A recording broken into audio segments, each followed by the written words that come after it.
On Halloween 2005, 25-year-old photographer and Wisconsin resident Teresa Halbach disappeared. 5 days later, her family's worst fears were confirmed when her Toyota RAV4 was found at Avery's Auto Salvage in nearby Two Rivers. Halbach's blood and bone fragments were also found on the property.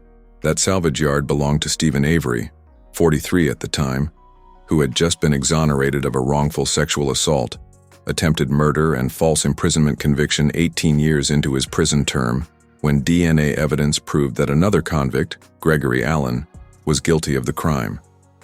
But in the case of Halbach, the DNA worked against Avery. His blood was also in the vehicle. More damning still, Avery's nephew, 16-year-old Brendan Dassey, confessed to police that he and Avery had raped and killed Halbach.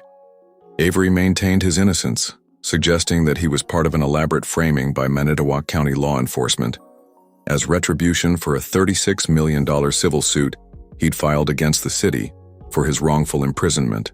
His nephew, meanwhile, later recanted his confession, suggesting that he'd been coerced into telling the police what they wanted to hear. The jury didn't buy it. The prosecution used Dassey's confession as a cornerstone to their case, and both men were convicted. Avery for first-degree intentional homicide and being a felon in possession of a firearm.